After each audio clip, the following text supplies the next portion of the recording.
Maxim and Horman Brewing Company, brewers of R&H Beer, the beer with a barrel of quality in every glass, presents Boston Blackie, starring Richard Calmer.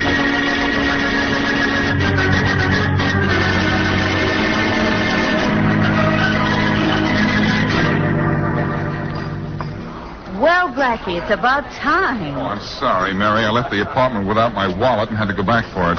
Have you ordered? No, I was afraid I'd have to wash dishes if it didn't show up. All I have with me is 15 cents. But you have your smile. That should pay for the most expensive breakfast in town. I tried it once. Did it work? No, I did. Washing dishes. Well, let's see. What's good for breakfast on such a cheerful morning? Who's cheerful? I am. Just because I promised to meet you for breakfast. Oh, Blackie, you're sweet. Well, if you must know, Mary, this is why I'm cheerful. What's that? What does it look like? A very lavender envelope. With a very lavender odor about it, too. All right. Who is she? The return address on the envelope says Ann Martin. Old flame of yours? Not even an old ember. She's the wife of one of Shorty's old gangster pals, Harry Martin. Well, forgive my woman's curiosity, but why is she writing lavender letters to you? I don't know. I haven't opened it yet. Mind if I do? I'll mind if you don't. Excuse me. I will not. You're going to read that aloud. Maybe I'd better read it in a whisper. Oh, what does she say? Dear Boston Blackie. I could have guessed that much, but what does she want? Besides you. Let's see. Nothing important, Mary. Just $50,000.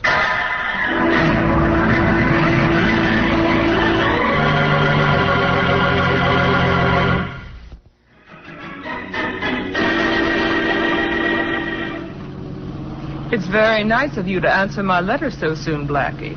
I thought you would. But I didn't expect such a lovely drive in the country, too. Your request this morning for $50,000 sort of stifled me, Anne. I thought the country air would do us good. I guess I'd better explain. That's not a bad idea. I don't want you to give me $50,000. I'm talking about the money my husband put away before he went to jail. You remember my husband, don't you, Blackie? Harry? Sure. He liked you, Blackie. I thought he might have told you where he put that $50,000. Which $50,000? The money he and the gang got in that Berkeley City job. He died in prison last year, you know. Yes, but I don't know what he did with the money, and even if that money is found, the police have a priority on it. Well, you can't blame a girl for trying. I guess we better go back to town. All right. What's on the radio Saturday afternoon? Turn it on and see. Thanks. No, not that one, Ann. That's my police radio. Two-way at that. I'm sorry. That switch there. Right. What are you doing with a two-way radio? Playing policeman professionally? Oh, this radio's no joke. I bought it myself, and it comes in handy on a case every now and then. You're becoming a regular Boy Scout, aren't you? Oh, I really never use the thing except for laughs when Faraday's men are looking for me. Then I cut in and answer them back. Policeman's little helper, aren't you? Let me tell you something right now, Boston Blackie. If I ever find Harry's money and you go to the cops, I have friends who will take care of you. Tell them not to bother, Ann. I can take care of myself.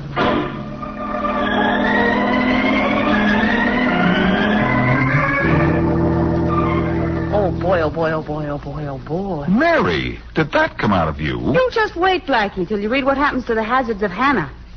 You, bring me the Sunday papers and then sit over there and read them yourself. That's very nice of you. I can't wait for Sunday.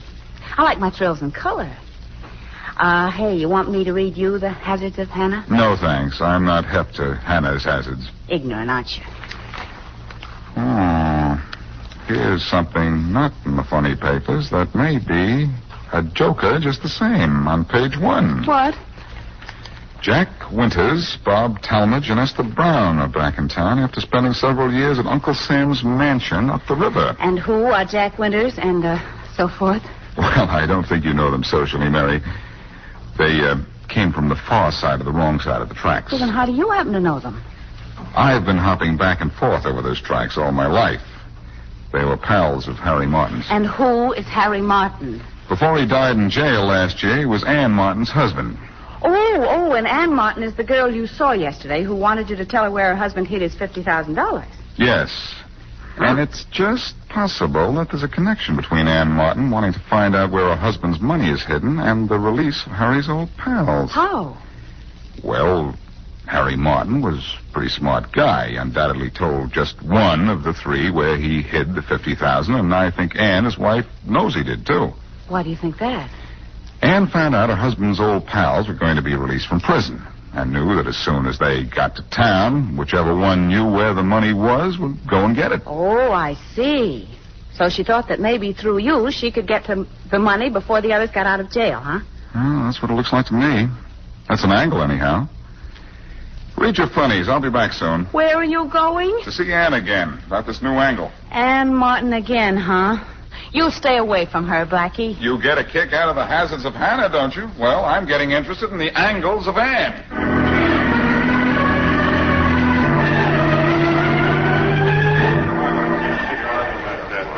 What are you thinking about, Esther?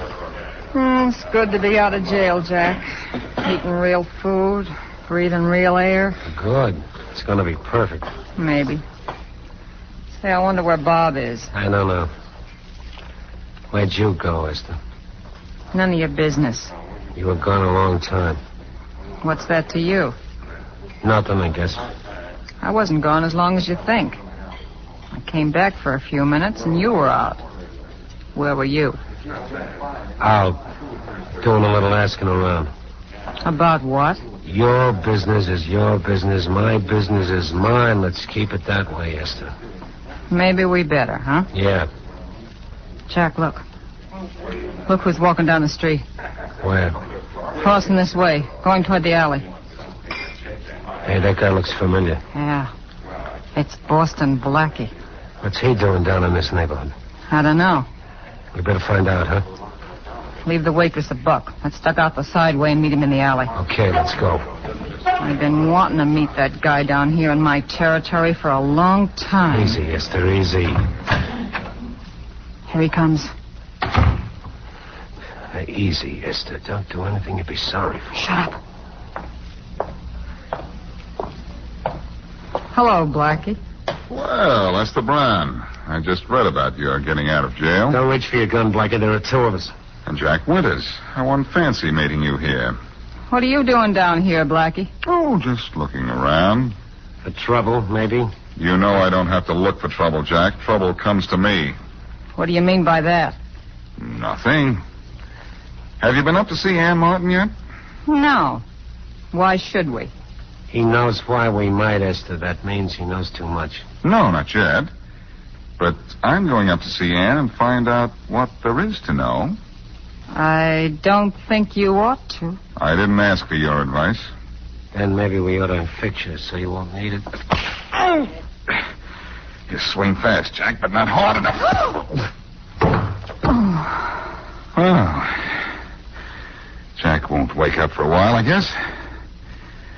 I seem to have a lullaby left hand. And now I think I can go and see Ann without interference.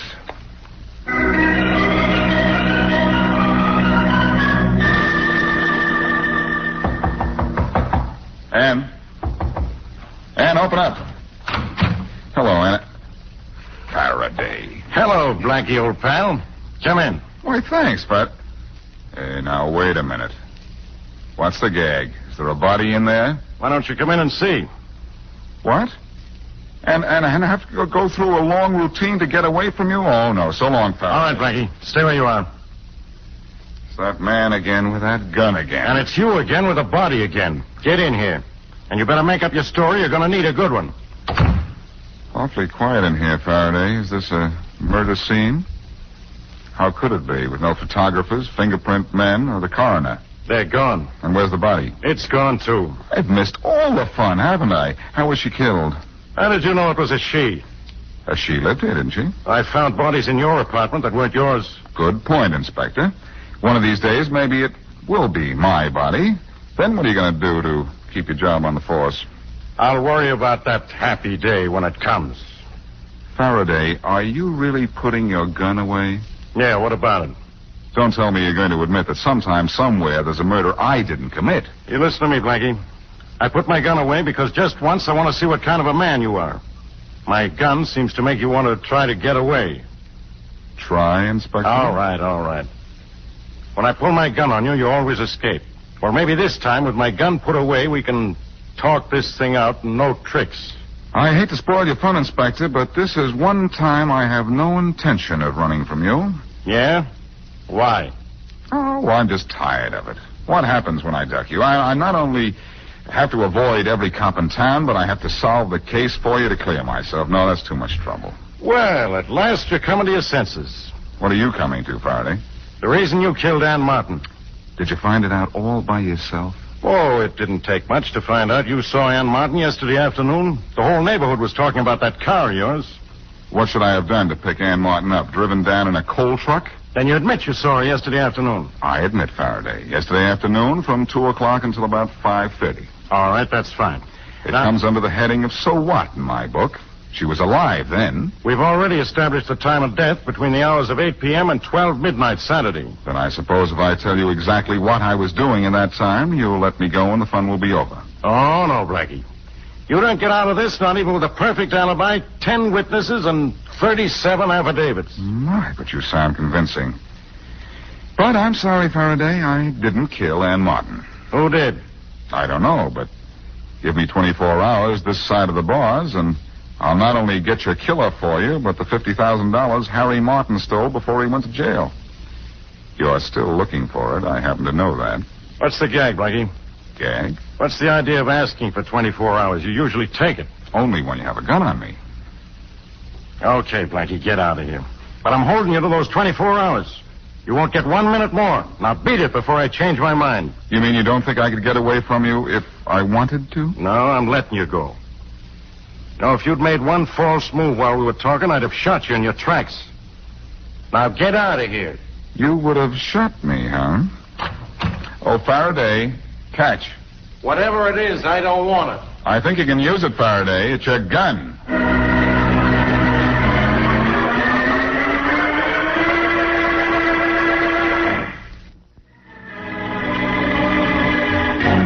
Ann Martin, wife of a dead gangster, arranged a meeting with Blackie to find out from him if he knew the whereabouts of $50,000 hidden by her husband Harry before he went to prison. Blackie didn't know. Next day, Blackie noticed in the newspaper that Harry Martin's gangster pals had just been released from jail and realized that Ann Martin came to him for information about the missing money in hopes that she could get it before Harry's old friends. Following this lead, Blackie went to Ann Martin's apartment to be informed by Inspector Farraday that she had been murdered. Farraday gave Blackie 24 hours to clear himself of implication in Ann Martin's death. And as we return to our story, it's early the next morning, and Faraday's been chasing Blackie in a police car. Blackie, Inspector Faraday's car just turned the corner. Fine guy, that Faraday. He promises to leave me alone for 24 hours, and I have to waste half that time hiding from him in doorways. We better move, Mary. He might come back. Yes, that's right. Where are we going? You're going home. I'm going to follow that lead we got from Shorty. You think you ought to go down in that neighborhood alone? I'd rather go down there alone and have people stare at me than for us to go down there together and have people whistle at you. Well, I'm the one that should mind. Well, the trouble with you is you don't mind. You turn around and say thank you. What's wrong with that? It's part of a woman's job to make herself attractive to men. Job, huh? I get it. They whistle while you work. All right. You go home and be a nice little girl while I run back down to the riverfront and pretend I'm a bad little boy.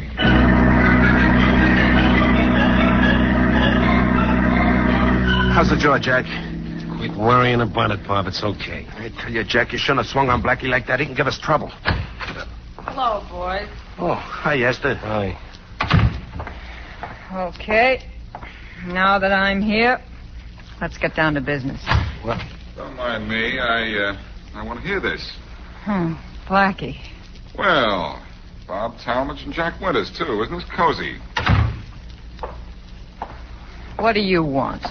You remember Harry Martin, don't you, Esther? Sure, but so what?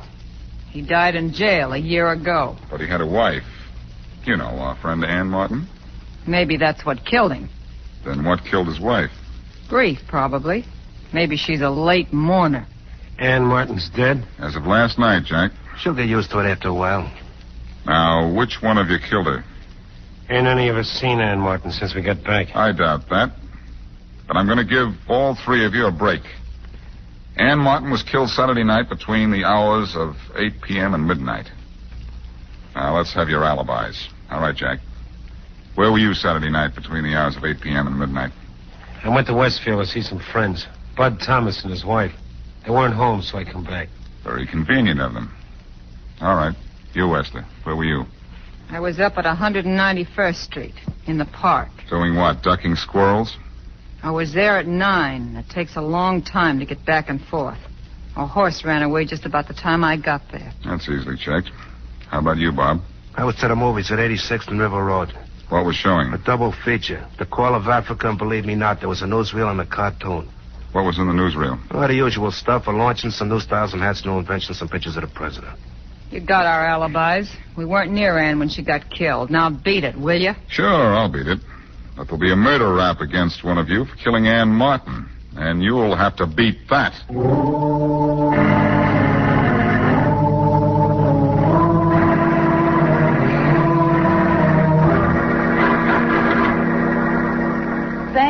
Thank you very much. Goodbye. Well, that's the last of the phone calls, Blackie. Bob Talmadge's alibi is solid, too. The movie theater said they showed a double feature and a newsreel last night. Well, all three of our suspects seem to be in the clear, don't they? Blackie, is this going to be one of those murders where you almost begin to think you did it? No, Mary. I think I know who killed Ann Martin. What? But I promised Farraday the $50,000, too. And the killer has to lead me to the money.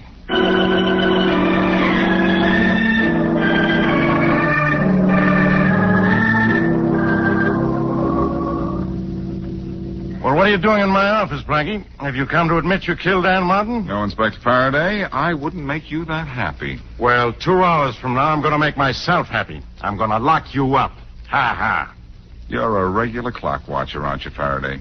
No wonder you never accomplish anything. Why, you could be on hot on the trail of a killer and quit at the 5 o'clock whistle. I'm quitting on you at the end of 24 hours. That's all I promised you. And you got just 2 hours left. I came down here to ask for more time, Faraday. Nothing doing. Oh, but plenty's doing. I know you're killer. Then why do you need more time? Well, I want to get that $50,000 for you, too. 2 hours is all you get. And if you don't have this thing solved by that time, you'll get the rest of your life.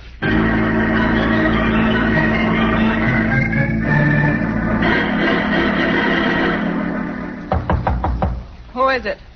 Boston Blackie. Oh, for the... Let him in, Jack. Okay. I don't know why we have any truck with this bum, Esther. Shut up, Bob. Come in. Thanks.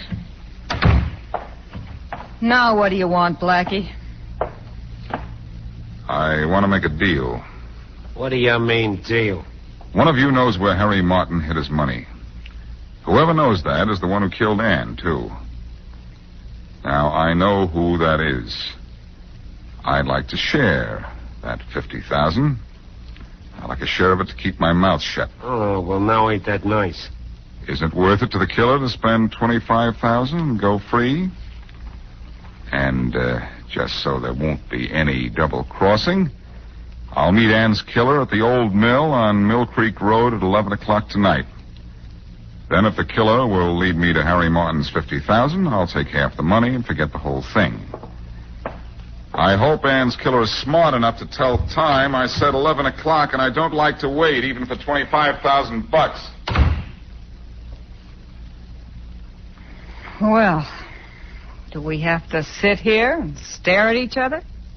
He may not know anything. Yeah, sure, that's what I think. He's bluffing. Look, all we got to do is stick together, and he won't be able to do anything to any of us. That is, if one of us did kill Ann Martin. Hey, I just remembered. I gotta go meet some fellas. Funny time to remember, Jack. See you later. So long. What time is it, Esther? 9 o'clock. Oh. Oh, that reminds me. Hey, where you going? I got an appointment, too. Well, ain't that pretty? All of a sudden, everybody has to go someplace. I won't be gone long. Stick together, she said. They don't wait 2 minutes before they leave me stuck.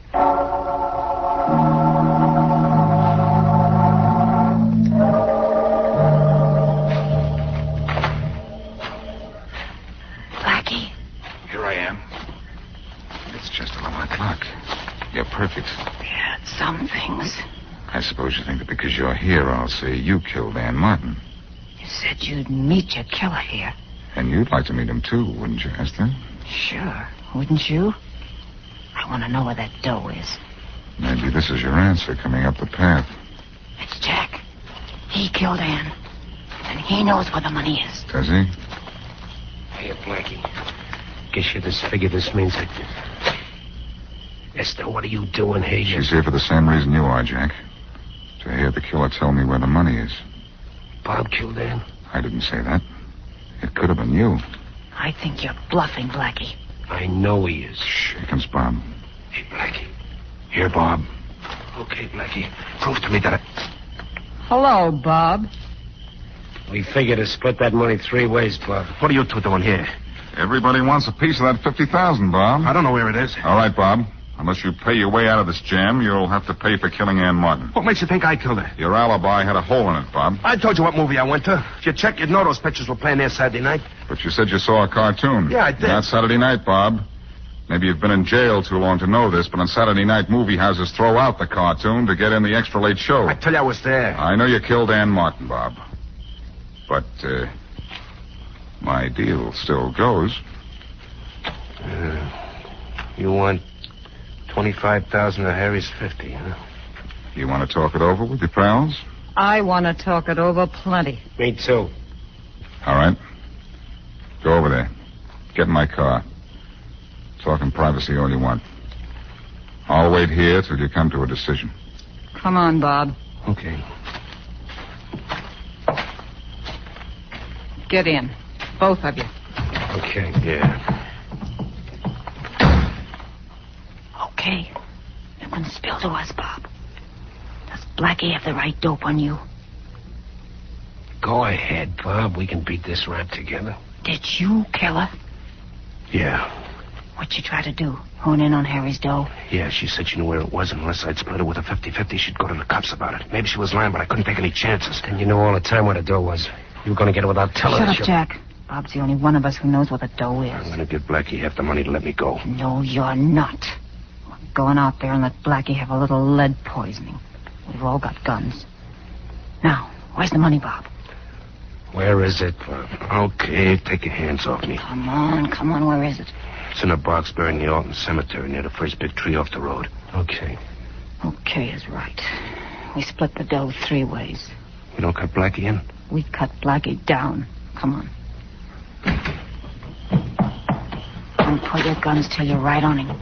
He's pretty good with a gun himself. Well, so the conference is over. What goes?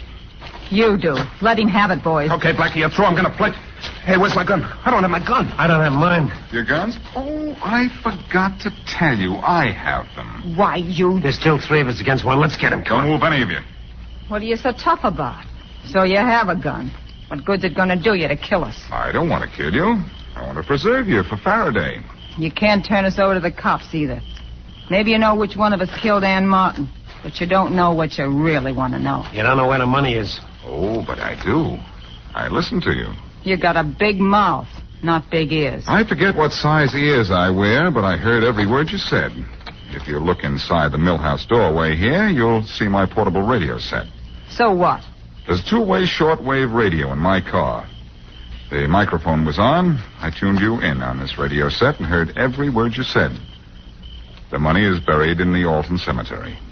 Pretty smart, aren't you, Blackie? I'll take that compliment slowly, Esler. But I think I'd better take you down to headquarters in a hurry. My 24 hours are more than up, and Faraday's the fretful type.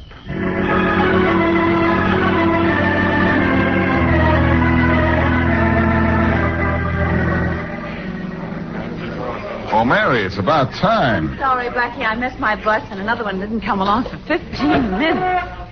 Have you ordered yet? No, I was afraid I'd have to wash dishes if you didn't show up. All I have here is 15 cents. Oh.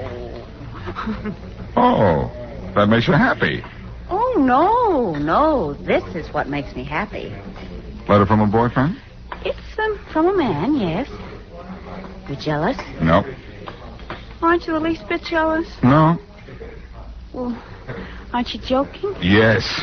Oh, that's better. What's he want? Oh, nothing much. Just $100. $100? Isn't that awful? What kind of men do you know writing you for money? Oh, he's not a bad sort. Not bad. He's criminal. What's the 100 for? Blackmail? No, black suit. The man's my tailor. Oh.